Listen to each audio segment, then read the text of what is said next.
कि भगवान यदि खाते हैं तो रोटियां कम क्यों नहीं होती, खीर कम क्यों नहीं होती, कम नहीं होती, इसका मतलब भगवान खाते नहीं हैं। अब आप कहते हैं खाते हैं भाव से। मित्रों, स्वागत है आपका हमारे चैनल राधे राधे में।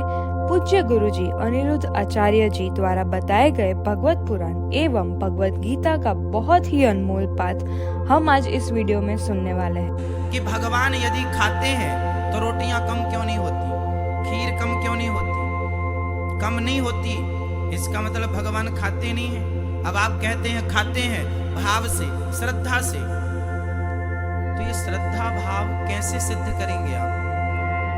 आओ हम सिद्ध करके बताते हैं साइंटिफिक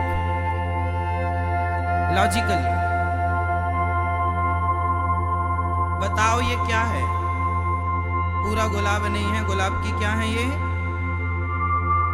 पूरा गुलाब नहीं है, ये गुलाब की क्या है? पंखुड़ियां है ना। एक गुलाब देखो, ये जो गुलाब है ना मेरी माँ, इस गुलाब की पंखुड़ियों में, मतलब गुलाब में खुशबू होती है कि नहीं?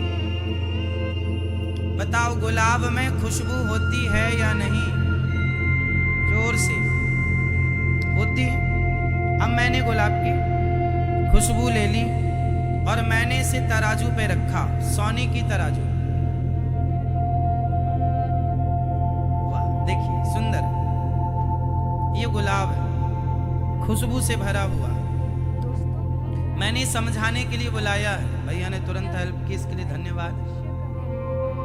देखिए, ये जो गुलाब है इसमें खुशबू है, मैंने खुशबू ले ली ना।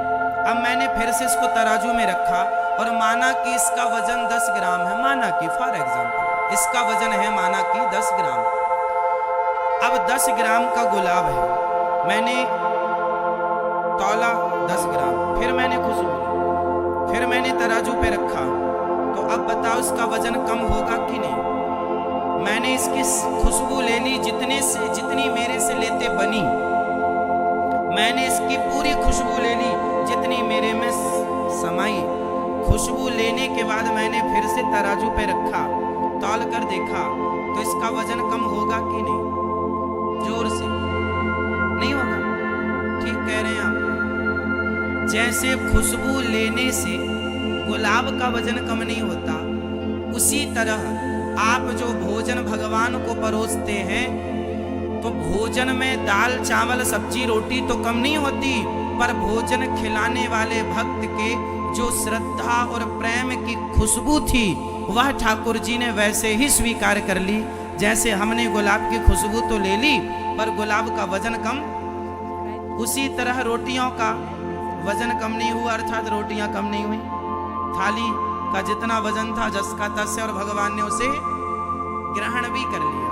अच्छा देखो, हम इंसान लोग दाल चावल सब्जी रोटी खाते हैं। शेर का खाना अलग है, मांस खाता है। बकरी का खाना अलग है, घास खाती है, पत्तियां खाती है ना।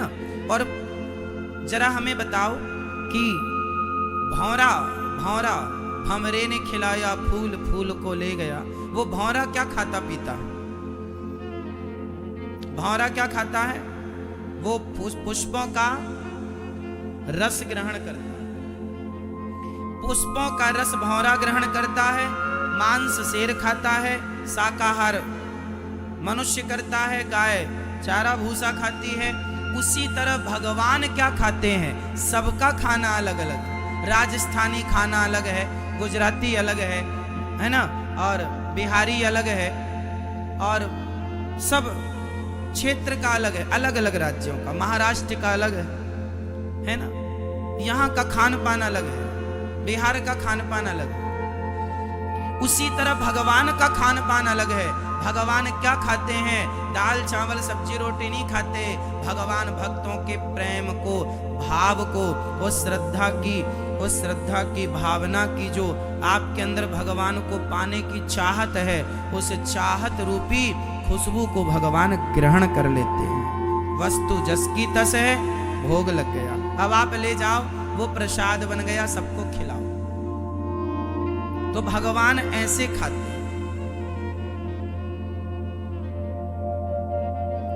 भगवान दुर्योधन का 56 भोग छोड़कर विदुरानी के छिलके खा रहे हैं। अंत में विदुर जी लेके आए बादाम, काजू, किशमिश, इमरती, मिठाई इत्यादि परोसा। भगवान से कहा कि आप ग्रहण कीजिए। भगवान ने खाते हुए बादाम, काजू कहा कि विदुर जी, जो स्वाद मुझे इन छिलकों में आया है वो आपके 56 भोग में नहीं है। क्यों नहीं है? क्योंकि भाव का भूखा हूं मैं, भाव ही एक सार है। भाव से भज ले मुझे तो भव से बेड़ा पार है। मैं भाव का भूखा हूं, मैं वस्तु का भूखा नहीं हूं। आप में से बहुत लोग यहां बैठे होंगे, बैठे हैं। आप लोग जब किसी की शादी में, किसी की पार्टी में, किसी के घर जाते हैं तो सामने वाले से क्या चाहते हैं? केवल प्रेम चाहते हैं। आप सामने वाले से क्या चाहते हैं? प्रेम। आप किसी के घर जाते हैं तो कोई धन की चाहत से थोड़ी जाते हैं कि वो हमें पैसा देगा ना। आप प्रेम से जाते हैं, प्रेम को प्राप्त करने जाते हैं, प्रेम के कारण जाते हैं, है ना मेरी माँ? आप अपने पति से क्या चाहती हो? पैसा की प्यार, प्रेम, प्रेम चाहती हो? बोलो हाँ।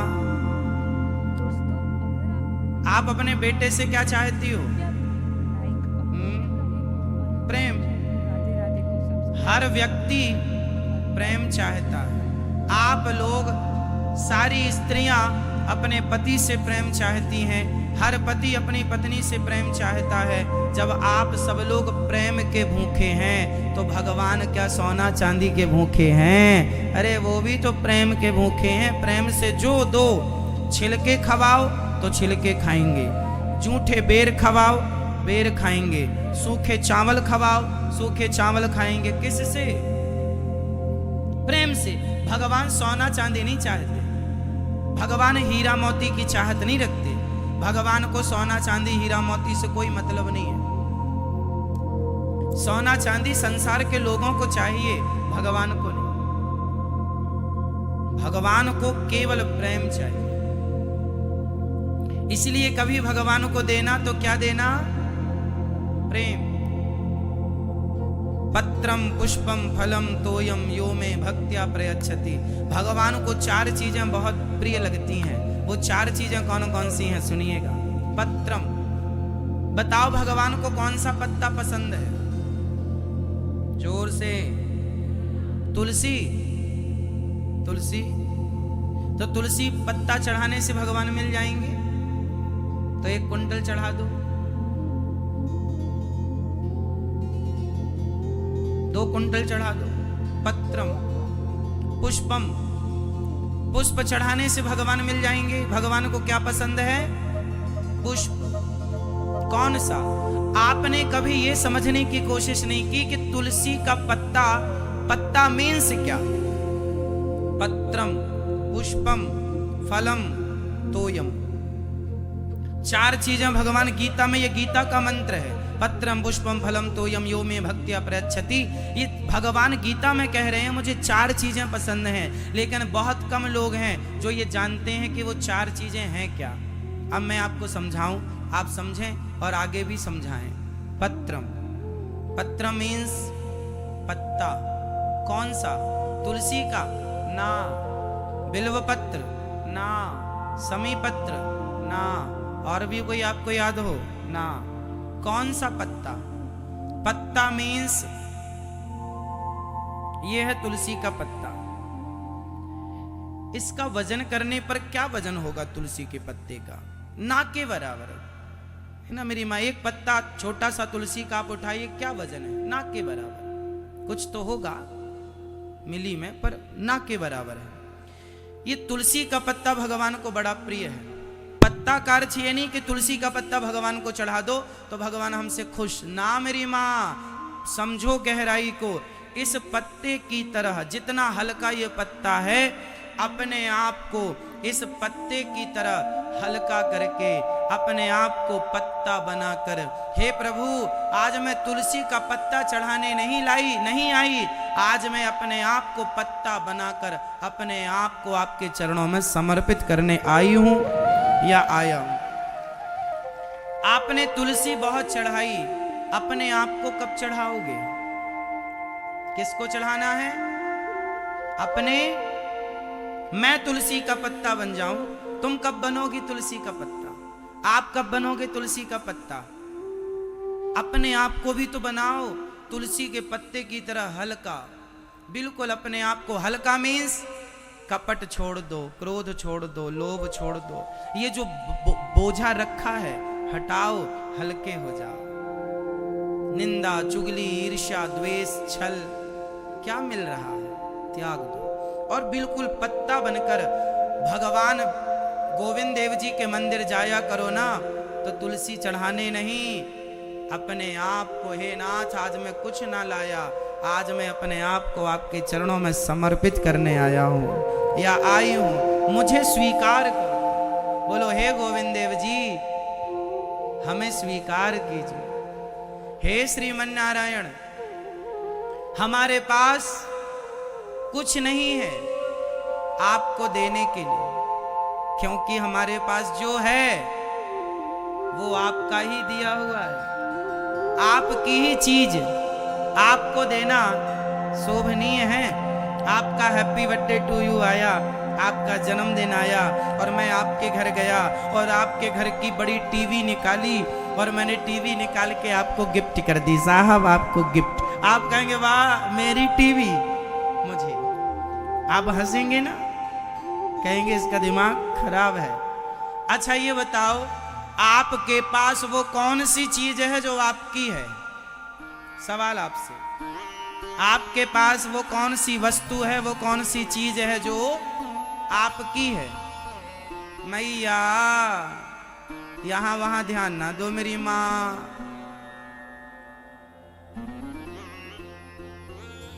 सुन रही हो ना मेरी माँ? हाँ सुन रही हो ना माँ?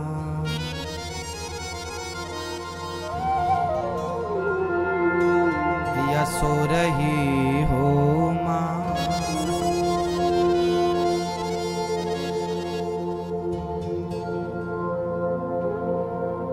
ध्यान से मेरी माँ। चलो आते हैं बात पर। बताइए हमारे पास ऐसी कौन सी चीज है जो हमारी है? बताओ आपके पास क्या है जो आपका है? अरे जो भी आपके पास है वो सब गोविंद देव जी का दिया हुआ है तो है, भगवान का दिया हुआ ना है। आपके पास जितना कुछ है जो है, बोलो हाँ या ना, मैं सही कह रहा हूं या गलत? आपके पास बेटा है, तुम्हारे घर में बेटे बनाने की फैक्ट्री है क्या? फिर किसने दिया? जोर से। भगवान ने दिया। बेटी किसने दी? पत्नी किसने दी? पति किसने दिया? माँ किसने दी? पिता किसने दिया? धन किसने दिया? जो है यहाँ तक कि ये शरीर आपका किसका दिया है? आपके पास जो है ऑलरेडी भगवान का है। अब भगवान को आप देंगे क्या? इसलिए कभी भगवान को देना है तो धन दौलत नहीं। हे प्रभु मैं आपको क्या दूं? आपका दिया ये सुंदर सा तन है, अपने आप को आपके श्री चरणों में मैं समर्पित कर रहा हूं। मैं अपनी बुद्धि के साथ, अपने विचारों के साथ आपकी शरणागति, हे श्रीमन नारायण, मैं आपको कभी भूलूं नहीं। तो आज से कौन सा पत्ता चढ़ाएंगे आप लोग? कौन सा? अपने आप का, अपने आप का पत्ता, अपने आप को पत्ता के भाव से, हे प्रभु मुझे स्वीकार कीजिए। रोज जाया करो गोविंद देव जी के चरणों में, हे गोविंद देव जी हमें स्वीकार कीजिए। रोज ना जा सको तो घर में रहकर ही पुकार लिया करो गोविंद देव जी की तरफ मुंह करके, हे गोविंद देव जी हमें स्वीकार करो। हम यहाँ से ही आपके चरणों में अपने आप को समर्पित करते हैं, स्वीकार कीजिए। पत्रम, अब दूसरे पे चलें, समझ में आ गई बात? पत्रम पुष्पम। बताओ भगवान को कौन सा पुष्प चढ़ाना चाहिए? गुलाब का, कमल का, मोगरा का, चंपा का, चमेली का इत्यादि। बताओ कौन सा पुष्प चढ़ाएं भगवान जी को? फटाफट बताओ मेरी माँ, कौन सा? आप क्या कह रहे हैं? कौन सा? मैं ये बताओ मेरी माँ, कौन सा पुष्प चढ़ाएं भगवान जी को? पुष्प का एक नाम, आज तक बहुत लोग आप में से ये नहीं जानते कि पुष्प को कहते क्या है, पुष्प की सही व्याख्या क्या है। हम लोगों को लगता फूल चढ़ा दो। अच्छा, भगवान को फूल चढ़ाने से भगवान खुश हो जाएंगे? ये फूल तुम्हारे घर में थोड़ी बनता, ये तो ऑलरेडी भगवान का है। आपके घर में बनता है? ये भगवान का ऑलरेडी है। इसलिए पुष्प ये वाला नहीं, इस फूल का नहीं कहा जाता। फूल मीन्स इसका एक नाम है सुमन। बोलिए सुमन। इसका एक पर्यायवाची क्या नाम है? हाँ या ना? सुमन। सुमन का अर्थ है सु मतलब सुंदर, मन मतलब मन। अपने मन को सुंदर करके भगवान के चरणों में अपने मन को चढ़ा दो, यही है पुष्प का चढ़ाना। ये पुष्प तो शाम तक मुरझा जाएगा, कुम्हला जाएगा, पर मन का पुष्प सदा खिला रहेगा। इसलिए क्या चढ़ाएंगे? इसलिए भगवान रामचरितमानस में कहते भी हैं कि निर्मल मन जन सो मोहि पावा, मोहि कपट छल छिद्र न भावा। हमें क्या चाहिए? भगवान को क्या पसंद है? निर्मल, निर्मल, जोर से, निर्मल मन। निर्मल मन ठाकुर जी को समर्पित कर दीजिए, तो भगवान को ये पुष्प नहीं, मन का, अपना मन भगवान के चिंतन में लगा दो। हे प्रभु, मैं आपको कभी भूलूं नहीं। ये है सुमन। पत्रम पुष्पम फलम। बताओ कौन सा फल भगवान को चढ़ाना चाहिए? जोर से, कौन सा फल? नारियल, पपीता, केला, चीकू, क्या? मैया बताएंगी क्या? बैठे बैठे। सीताफल। कर्मों का फल। कौन सा फल? आप अच्छे अच्छे कर्म करो, और जो भी पुण्य करो, जो भी अच्छे कर्म करो, हे भगवान, हे गोविंद देव जी, जो भी मैंने अच्छे कर्म किए हैं, वो अच्छे कर्म मैं आपके श्री चरणों में समर्पित करने जा रहा हूँ। हे प्रभु, मेरे अच्छे कर्मों का फल आपके चरणों में है, मैं अपने पुण्यों को आपके चरणों में समर्पित कर रहा हूँ। अच्छे कर्मों का फल किसे चढ़ाओ? भगवान को। तो अच्छे कर्मों का फल चढ़ाना है ना। पत्रम पुष्पम फलम तोयम। अब आखिरी चीज है, तोयम कहते हैं जल। तोयम मीन्स जल। बताइए भगवान को कौन सा जल चढ़ाना चाहिए? गंगा जल, नर्मदा जल, सरस्वती जी का जल, कावेरी जी का जल, यमुना माँ का जल, कौन सा जल? भगवान ना गंगा, ना यमुना, ना सरस्वती, ना सरयू, इनके जल से नहीं। इतना प्रेम करो भगवान से, इतना प्रेम करो भगवान से कि भगवान की याद में अपने आप आपकी आंखों से अश्रुधार बह जाए। वह नेत्रों का जल चाहिए भगवान को प्रसन्न करने के लिए। हाँ, कन्हैया को एक रोज रो कर पुकारा, कृपा पात्र किस दिन बनूंगा तुम्हारा। कन्हैया को एक रोज रो कर पुकारा, कृपा पात्र किस दिन बनूंगा तुम्हारा। भगवान से इतना प्रेम कीजिए, इतना प्रेम कीजिए कि आपकी आंखों में आंसू आ जाएं। मीराबाई रात रात रोया करती थी, तकिया बिस्तर गीला हो जाता था। और मीराबाई जब रोए तो मीरा कहती, दर्द की मारी बन बन डोलूं, वैद्य मिले नहीं कोई। बड़ा दर्द है। क्या दर्द है मीरा, क्या बताऊं, मेरे अंग अंग में रोम रोम में दर्द है। कैसे ठीक होगा? बोले जब वैद्य सांवरिया होए, जब श्याम सुंदर वैद्य बनकर मेरा इलाज करेंगे तब मेरा दर्द ठीक होगा, वरना मेरे दर्द का कोई इलाज नहीं। वो कृष्ण के लिए रोया करती हैं मीरा भाई, और आप भगवान के लिए। देखो, भगवान को सोना चढ़ा देना सरल है, चांदी चढ़ा देना सरल है, पैसे चढ़ा देना सरल है, पर भाव के दो आंसू चढ़ाना बड़ा कठिन है। आप आंसू ना चढ़ा कर बाकी सब चढ़ा रहे हैं, इसलिए भगवान का मिलना कठिन होता चला जा रहा है। क्योंकि भगवान आंसू बहाने से, जरा समझो, जब हम और आप बचपन में छोटे से थे ना, छोटा सा बच्चा जब माँ से खिलौना मांगता है और माँ जब नहीं देती तो बच्चा क्या करता है? जोर से खिलौने के लिए क्या करता है बच्चा? रोता है। और जब रोता है तो फिर माँ और पिता क्या करते हैं? सोचो कि बिना रोए जब बच्चे को 100 रुपए 50 रुपए का खिलौना नहीं मिलता, तो बिना रोए आपको और हमें भगवान कैसे मिल जाएंगे? भगवान के लिए रोना तो पड़ेगा, इसलिए भगवान के लिए थोड़ा रोया करो। पर क्या बताएं, लोग रोते हैं, ऐसा नहीं आप लोग रोते नहीं है। कल एक मैया बाहर खड़ी रो रही थी, हमने पूछ लिया माँ क्यों रो रही हो? हमें लगा शायद कथा में भगवान के लिए रो रही हो कि भगवान से मिलना है, भगवान की चाहत में रो रही हैं। हमें अच्छा लगा कि चलो कोई तो है जो भगवान के लिए रो रहा है। पूछ लिया मैया क्या हुआ, कन्हैया की ज्यादा याद आ रही है? ना महाराज, हमारी चप्पल कोई ले गया।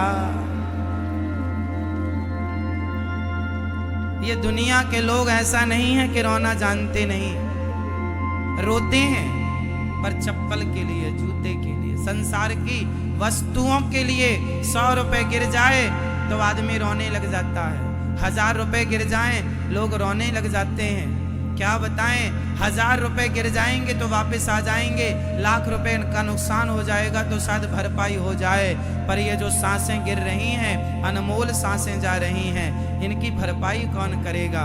भगवान के लिए नहीं रोया और भगवान को नहीं पाया तो मानव तन पाकर तुमने पाया ही क्या? बताओ आप लोगों ने क्या पाया मानव के तन को पाकर? जब भगवान आपसे सवाल करेंगे कि बताओ गीता बाई आपने क्या पाया, बताओ। भगवान सवाल करेंगे, बताओ आपने क्या पाया? हमने भेजा था संसार में 25 साल 50 साल 100 साल की आयु देकर, क्या लेकर आए हैं संसार से? तो आप क्या कहेंगे? महाराज भगवान, हे भगवान, हमने 4 बच्चे पैदा किए। तो 4 बच्चे केवल आप ही नहीं साहब, 4 बच्चे क्या, तुमसे ज्यादा बच्चे तो सुअर भी पैदा कर लेते हैं।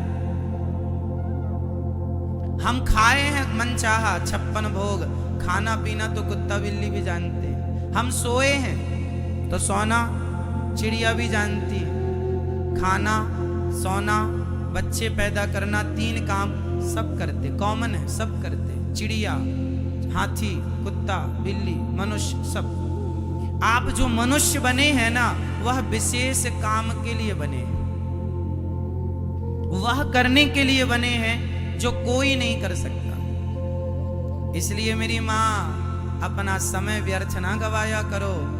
आप ये जो मानव का तन लेके बैठी हो ना मैया, अब मुझे बताओ कि आपको फिर ये मानव का चोला कब मिलेगा? अब गया तो कब मिलेगा? बिगड़ी जन्म अनेक की, सुधरे अब ही आज, हाँ ही राम को नाम जप, तुलसी तज को समाज। मैं सबसे सवाल कर रहा हूं, बताइए कि ये मानव का तन यदि आपके हाथ से चला गया, अब कब मिलेगा? अगले जन्म में कहां जाओगे, क्या बनोगे, कौन जानता है? फिरत सदा माया कर प्रेरा। कई जन्मों से हम भटक रहे हैं संसार के चक्कर में। कबीरदास जी रो रहे हैं। कबीरदास जी ने कहा, चलती चक्की देख कर दिया कबीरा रोए, दो पाटन के बीच में साबुत बचा न कोई। ये चलती चक्की देख कर दिया कबीरा रोए, क्या मतलब है इसका? ये चक्की कौन सी है? चलती चक्की देखकर, चक्की में दो पहिया होते हैं, ये चक्की चल रही है जन्म और मृत्यु की चक्की। चलती चक्की देखकर दिया कबीरा रोए, दो पाटन के दोनों पहियों के बीच में साबुत बचाना। सब पिस रहे हैं, तुम भी पिस, तुम्हारे बाप दादे सब पिस गए। जन्म और मृत्यु का पहिया चल रहा, जन्म मृत्यु जन्म मृत्यु जन्म, जन्म लिया फिर मर गए, जन्म लिया। कब से चल रहा?